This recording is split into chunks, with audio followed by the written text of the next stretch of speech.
Sports and football in general play a big role in a lot of people's lives. It gives us an escape from real-life struggles and gives you the chance to be a part of something that's larger than just one person. But at the end of the day, it's still important to be able to draw the line between sports and reality, so that we don't forget our favorite players are human beings just like the rest of us, as we were all reminded with Andrew Luck's recent retirement. So regardless of Luck's career potential or the Colts' playoff chances, I'd like to preface this video first and foremost with the fact that I'm glad Luck made the decision he felt was best for him and his family, and I certainly wish him all the best in whatever he pursues after football. But being an NFL channel, this is one of the biggest shakeups leading into a season that I can remember or that has ever happened, especially on a team that was considered by me and many others as a top Super Bowl contender with one of the better rosters in the league. But I don't really have to tell you that, considering I made a video a couple months ago about just how huge Andrew Luck's return was for the Colts and how bright their future looked this year and beyond. I'll leave a link to that video so you can go comment "this aged poorly" or something equally hilarious, but today, just like a lot of you have predicted, we're going right back in, just to discuss the factors that led into Luck's decision to retire and what the future looks like for the team as we very rapidly approach their first luckless year. But before we jump straight into it, I'd like to thank today's sponsor over at Audible. They're an excellent service that provides a huge catalog of audiobooks and other audio products across just about every genre imaginable. In my downtime, I recently finished listening to Monsters about the 1985 Bears, so I highly recommend that one to not only get an awesome look at that revered Chicago team, but also a lot of insight into the coaches and innovations that have brought the NFL to where it is today. If you're interested in checking out Audible for yourself, they're hooking you guys up with a free 30-day trial with an audiobook and 2 additional Audible originals included. All you need to do to get started is visit audible.com/settheedge or text "settheedge" to 500-500. That way you get to test them out and see why Audible is the best in the business when it comes to providing audio content. Again, that's audible.com/settheedge or just text code "settheedge" to 500-500 to start your free trial today. So in order for us to understand where the Indianapolis Colts are headed in a post-Andrew Luck world, we need to briefly recap what brought us to a post-Andrew Luck world in the first place. In many ways, the Colts were extremely lucky. While most fan bases have to endure quarterback purgatory or straight quarterback hell for decades, Indianapolis had the good fortune of directly passing the torch from one generational talent to the next, with only one poor season sandwiching the two together. Coming out of college, Luck was believed to be one of the most physically and mentally gifted prospects ever at his position, and the traits that made him so fun to watch at Stanford quickly transferred to the NFL. He spun the Colts around immediately into a playoff contender, and on his shoulders they'd make it to the playoffs for 3 straight years, always making a push before running out of gas against more complete teams. But that was always the reason for the Colts' hard cap on their ceiling. They were never able to bring in any help around Andrew Luck, forcing him to single-handedly defeat opposing teams and always have to elevate those around him. For that tendency, a lot of the blame has to be given to former general manager Ryan Grigson and Colts owner Jim Irsay and his complacence to keep him at GM. Though Luck covered up a lot of the holes the team had, the complete disregard for bringing in pass protection is what would ultimately doom his longevity.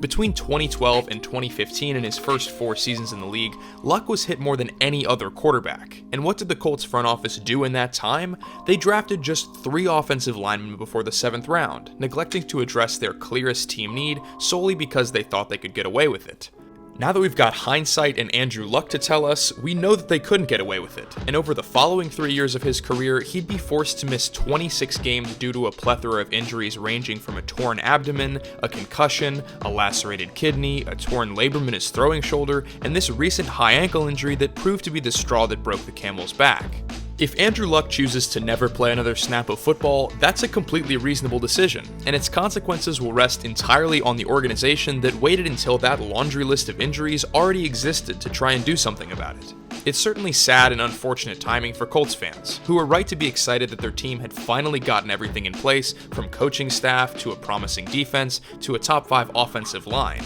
There's no telling what the future looked like for this organization, considering they still have so much potential, so I'm saddened myself to see one of the greatest quarterbacks in the game walk away right in the most promising situation of his career. But with Luck at 29 having the extensive medical history and mental exhaustion that stems from multiple years straight of rehab, it's important to understand that his own longevity and the life he wants to lead for him and his family is much more important than winning football games. I hope that small minority of Colts fans who chose to boo him after the news broke will come to understand that in time. So with Luck having played his last game for the Colts, what's next for Indianapolis? Well, it's a tough thing to process. The stages of grief take a while to move through, but unfortunately, there isn't a lot of time to get things in order as we rapidly approach the start of Week 1. First and foremost though, this does not ruin the Colts like some people have been saying. With the incredible job that GM Chris Ballard has done in amassing $53 million in cap space, which is the most in the NFL right now, and hitting home runs on picks like Quentin Nelson and Darius Leonard, I wouldn't really have been surprised if the Colts had gone 12-4 this season with luck and then still improved on that record next year. But while Jacoby Brissett is a huge downgraded quarterback, there's still a lot of reasons to believe in him as the Colts' future under center. Most people remember his tough 2017 campaign at quarterback after Luck's shoulder issues went downhill, but it isn't even close to fair to judge him entirely on his performance in that impossible situation. He was thrown into that offense after being traded by the Patriots 8 days before the start of the regular season, and he was thrust into a brand new scheme and playbook behind one of the most suspect lines in football. That 2017 season, he took more sacks than any other quarterback in the league at a whopping 52, so it's likely that even the most elite of quarterbacks would have struggled in that scenario. But going back through and taking a look at his tape from that year, there's both a lot to be encouraged by and a lot of room for improvement. He does have a propensity to hang on to the ball for too long, which costs him extra hits in a similar way to Luck early in his career, but Brissett also has great capacity to be decisive with his passes and consistently drive it home in the close to intermediate areas of the field. He doesn't force a lot of throws, making him a relatively safe game manager, but he's still elusive enough with his feet and can break open plays outside of the pocket if he needs to. It will be up to Frank Reich in this short amount of time to determine what that means for his role within the offense, but after the past few years of Reich's track record, there's reason to believe he's in good hands. Reich seamlessly transitioned from Carson Wentz to Nick Foles while still accommodating the strengths of each quarterback, which ended up with Philly as Super Bowl champs. And then there's last year where he was able to bring Andrew Luck's average time between snap and throw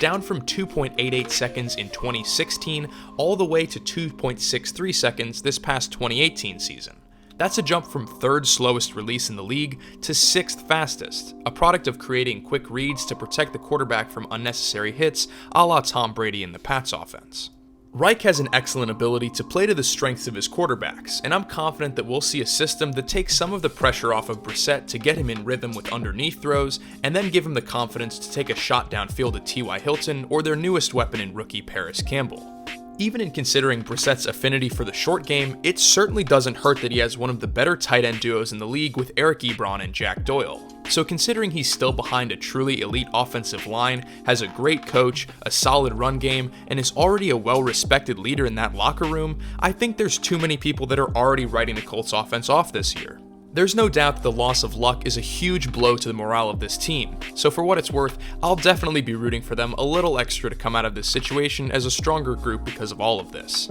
The other side of the ball should be able to lessen the load of that after a huge jump from 30th in total defense in 2017 to 11th last season. A huge part of that was the team's scheme change from 3-4 to 4-3 under new coordinator Matt Eberflus, and the cohesion of that defense in the new system. They were able to take a lot of the pressure off their players by simplifying the scheme and requiring a few key responsibilities from each player, which helped make a unit that didn't appear strong on paper into a more than competent one.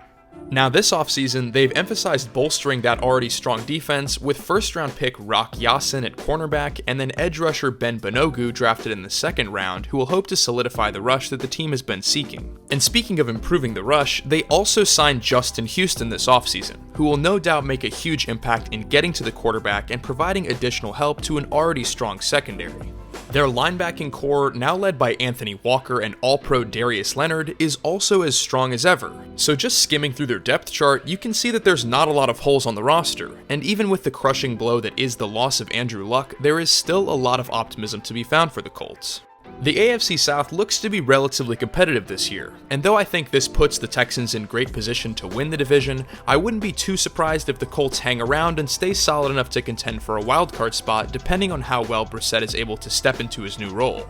I mean, at the end of the day, this situation somehow still gives him more time than the last instance he was thrust into the starting role for Indy, so at least this is far from his first rodeo. Even if things don't work out and this video also ages poorly, there's still some great up-and-coming quarterbacks in college right now that will need a place to call home in the next few years. So keep your chins up, Colts fans, and let's all hope that both the NFL learns collectively from Andrew Luck's sad retirement, and that Indianapolis takes this in stride to continue moving themselves towards a brighter future.